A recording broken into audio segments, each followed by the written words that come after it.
Talk to Aljezira. I'm Andrew Simmons in the capital of Ethiopia, Addis Ababa, as this vast country prepares for the elections. I'll be speaking to Meles Zenawi, who's seeking a fourth term in office as Prime Minister. There are concerns about whether these elections will be free and fair. Fears also about whether there could be a repeat of the violence that marred the disputed 2005 poll, in which 200 people died. Meles Zenawi, welcome to Talk to Aljezira. Thank you. Now, obviously, the elections are uppermost on your mind right now, but first of all, I'd like to deal with two crises affecting the region right now, and that is the Nile River disagreement and also the latest events in Somalia. Firstly, Sudan and Egypt say the deal you signed on May the 14th, which could seriously affect their share of Nile water, lacks legitimacy. What do you say to that? I know that some people in Egypt have old-fashioned ideas. Old-fashioned ideas based on the assumption that the Nile water belongs to Egypt, and that Egypt has the right to decide as to who gets what of the Nile water, and that the upper riparian countries are unable to use the Nile water because they will be unstable and because they will be poor. These circumstances have changed and changed forever. Ethiopia is not unstable. Ethiopia is still poor, but it is able to cough up the necessary resources to build whatever infrastructure and dams it wants on the Nile waters. Out of the countries that have signed this agreement so far, you seem to be the architect. 85% of the Nile waters come from Ethiopia. Are you prepared to negotiate further? Well, I would dispute the characterization. You would deny that you're pushing it more than most? No, well, we are not pushing it more than anybody else. Everybody is interested in it, and all of us are agreed that this should go forward. And as far as negotiating further is concerned, we see no reason why Egypt, and I think it's mainly Egypt, Sudan is not a main problem in this regard. I see no reason why Egypt should not come back to the fold. But let's look at this issue of financing, you say is all Ethiopian, because the European Development Bank is involved in multi-million loans, Italy also. Not on the Nile. But through your program of 5 hydroelectric dams involves funding from these countries. Not on the Nile. Yes, but that nevertheless, whether it's on the Nile or not, if Egypt lobbies hard and you get into if this escalates, surely that funding could come into doubt. Egypt will not be able to stop Ethiopia from building dams on the Nile. That is history. And that is not going to be part of the solution. With respect, are you not underestimating Egypt's ability to sway international donors? No, I never underestimate that. What I am suggesting that we are beyond that Ethiopia is able and willing to use its own resources to build dams on the Nile. That is not the way forward. The way forward is not for Egypt to try and stop the unstoppable. The way forward is to seek a win-win solution through diplomatic efforts. If, as could be the case, foreign donors do start withdrawing support for your other projects, that will obviously escalate the situation. How far will you go with this? There is nothing more we can do than what we are already doing, which is to continue to develop our resources, including the Nile water resources. We are aware of such risk, and our next 5-year plan does not depend on money from the international institutions or Western donors to build dams. It is primarily dependent on our own capacity. Right, let's move on now. As we speak, Somalia's Prime Minister Omar Abdirashid Ali Shamake is refusing to resign. He says the President Sheikh Ahmed Sheikh Sharif does not have the power to force him out. Now, could this all herald the downfall of the government? Well, it's a challenge, obviously, but Somalia has had more than its fair share of challenges in the past, and I'm sure they will overcome this challenge too. With the situation as it is, would you not say it's the end game for the transitional government right now? I would dispute that assertion, because as you know, for example, the Ahlus Sunnah group is now part of government, and it controls a very large swath of central Somalia. And so the central government in Somalia does control a lot more than Villa Somalia. And I don't think this is going to be the end of the transitional government. But you must observe that the situation is incredibly precarious. Around 5,000 African Union peacekeepers in the middle of it all. I mean, do they stand any chance without any more support? You have to look at the other side too. Al-Shabaab is in a very precarious condition. There's division within the ranks of the terrorists. They've been fighting each other. And they have been unable to launch the so-called final offensive against the transitional government in Villa Somalia. And so the circumstances are not as dire as they are sometimes made to be. Ethiopia invaded Somalia in 2006. In hindsight, do you think that was a misjudgment? No. In hindsight, I think it was a perfect decision. You don't think that by ousting the IUC, the Islamic courts, that you really made the situation worse? No, by forcing the so-called moderate Islamists down from the Shabab horse, we precipitated a crystallization of political opinion in the Islamist camp, and now the moderate Islamist camp has its own identity, has its own program, which are very different from that of Al-Shabaab. We broke the so-called United Front of Islamists. And your strategy in this situation now? Our strategy is to help the Somalis solve their problem and to defend ourselves from any incursions from Somalia. And what about the withdrawal of your troops? That took so long. It really was stretched out much more than you ever really anticipated. That cost you dearly, didn't it? It did, but the African Union needed the time to deploy its troops, to replace our troops, and we felt it was well worth the price to pay to make it possible for the African Union to deploy. How many Ethiopian troops paid the ultimate price, died? What's the figure? Quite a few hundred. Do you have an exact figure? I have, but I'm not prepared to divulge it. And you wouldn't even tell Parliament when they asked what the figure was for Ethiopian troops killed in Somalia? The families have been notified. That's the most important. Why is that a state secret? Because the families have already been notified. It couldn't be said that you regret that whole misadventure. It was not a misadventure. It was a necessary step for self-defense. Now let's move on to the election. You've been in power for nearly 19 years, only days away from 19 years, 15 of them as Prime Minister. Now we've heard before that you were going to retire, and in some ways it's a surprise to see you here now. When are you going to stand down? Well, assuming that our party wins these elections, the decision of our party is that the old generation would retire over the course of the next term of Parliament, and that I would oversee the retirement.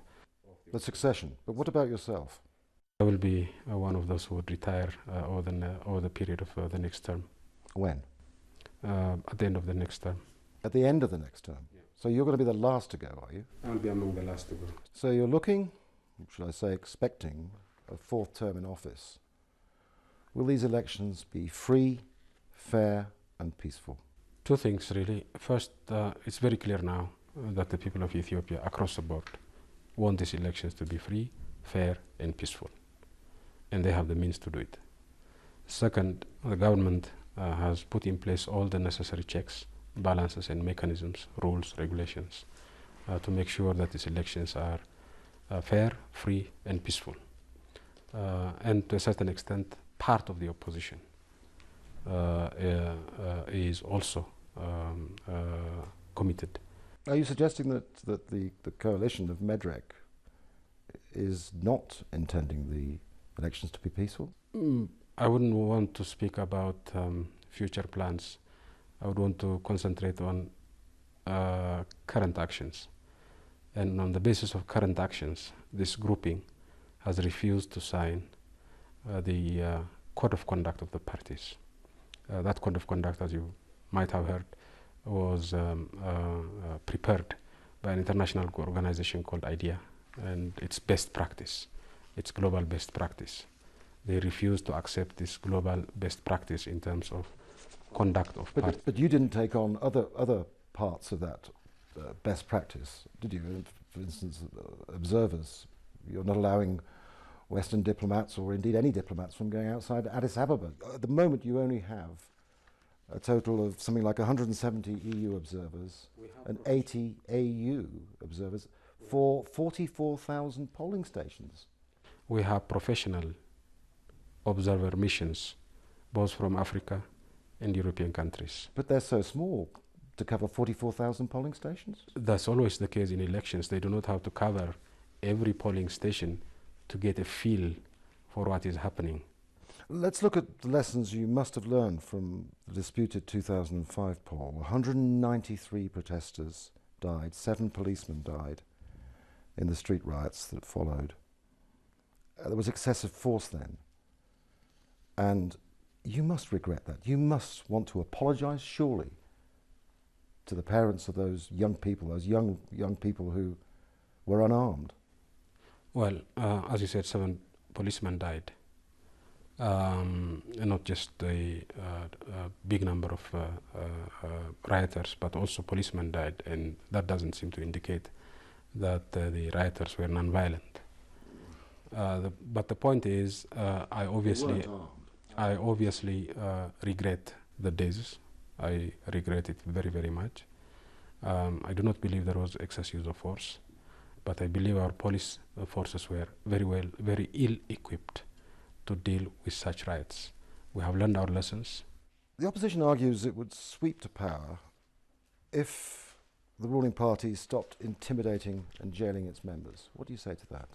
Well, all attempts to check as to whether these allegations of intimidation are valid or not, and there have been some investigations. All these investigations, joint investigations, have come up with the same result. Hot air, nothing more than that. But there are a lot of people, a lot of organizations, Human Rights Watch, Amnesty International, have observed that there has been intimidation in the past, and indeed there are allegations now that intimidation is taking place. No independent observer has said, I have observed such and such acts of intimidation. No one. All of them report allegations of intimidation, and by some magic wand transform these allegations into facts. And one opposition supporter beaten by government militias in front of his home, and the Ethiopian authorities say he died of natural causes. I've not heard of this accusation. This must be one of the last fabrications. Now we have to take a short break here. Please stay with us. We'll be back shortly.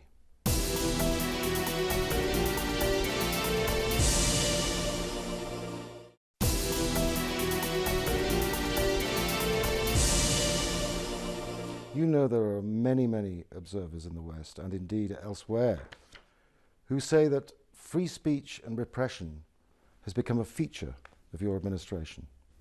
No, I don't accept that. Well, what about private newspapers? Since 2005, out of 19 private newspapers, 13 have been closed down. By who? Why? By who? By the government, by the authorities. Absolute falsehood. Not a single newspaper has been closed by the government. Not one. Not one.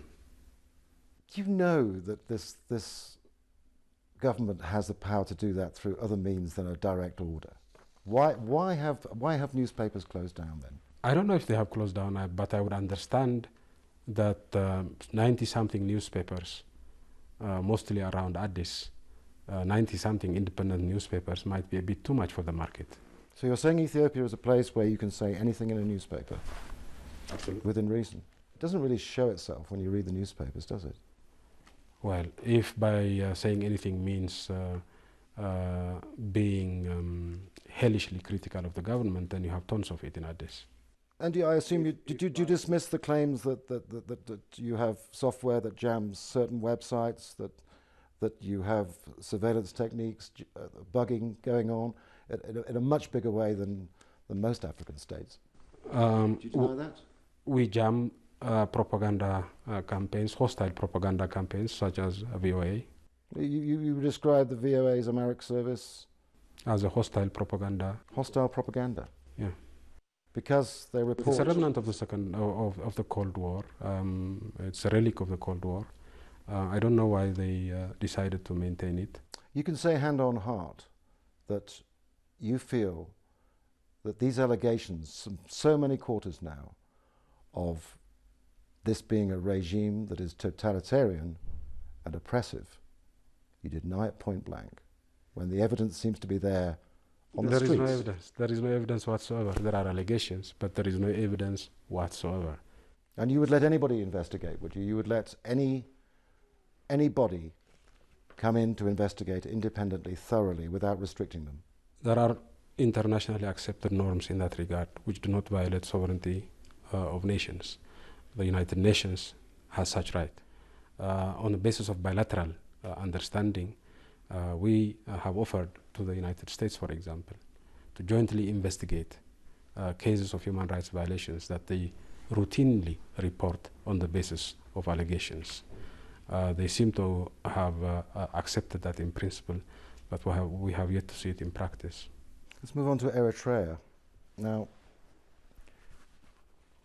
if you like, the word Cold War might apply here these days.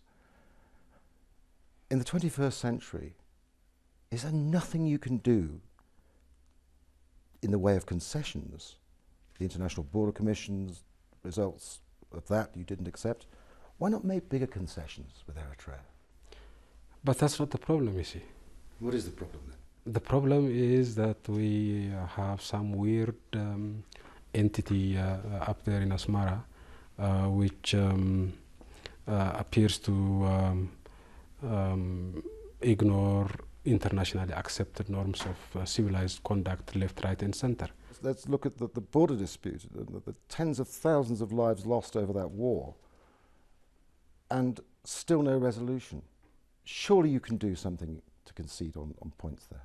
If we had a rational interlocutor in Asmara, we would do it in a heartbeat.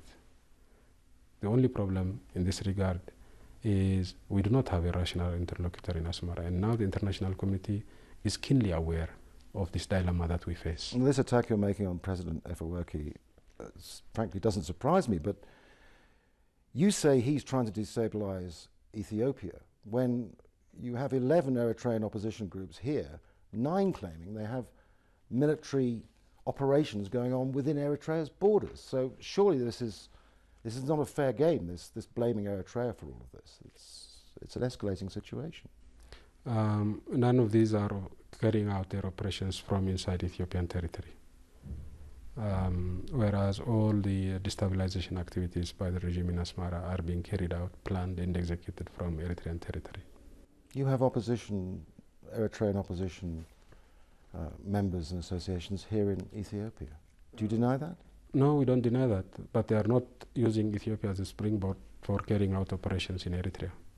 Now, is there any way forward here? Because this is still threatening the Horn of Africa. Can you see anything in if you succeed, as I'm sure you will, in your 4th term?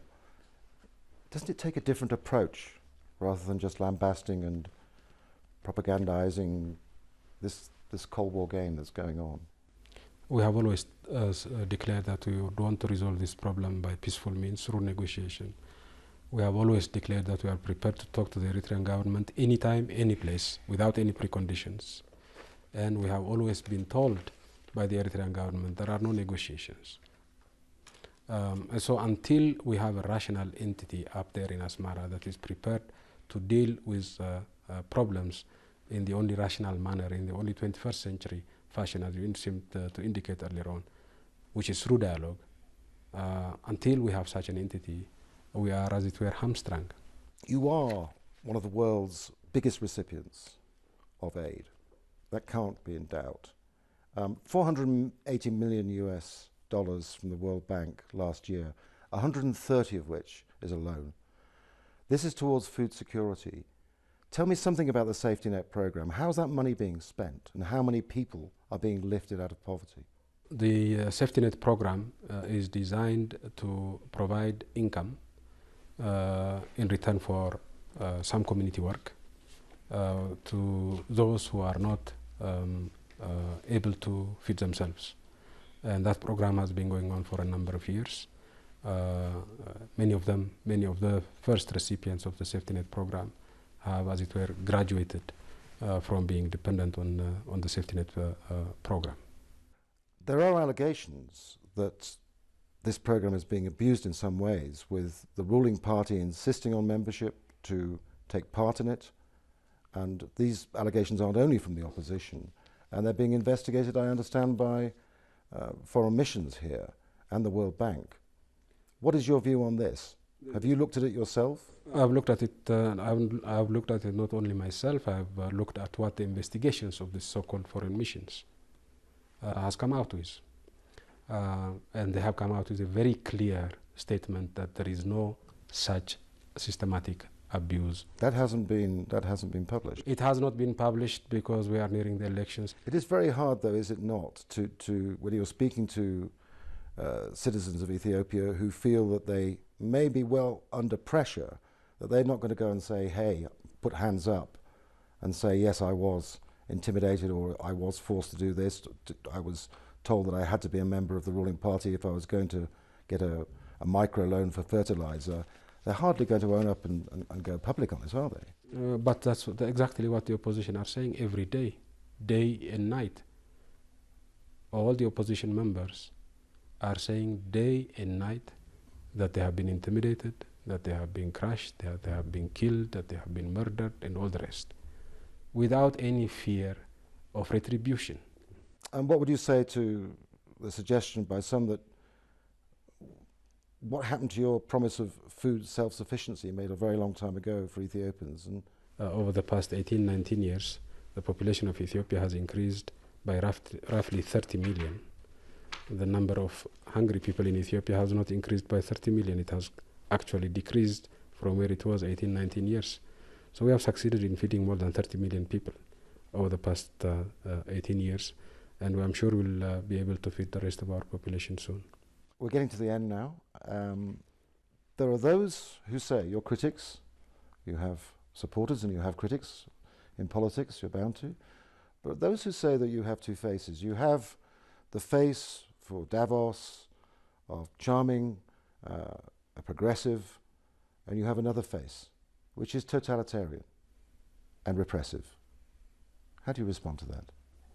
As far as I'm concerned, what you see is what you get. No two faces, there's just one.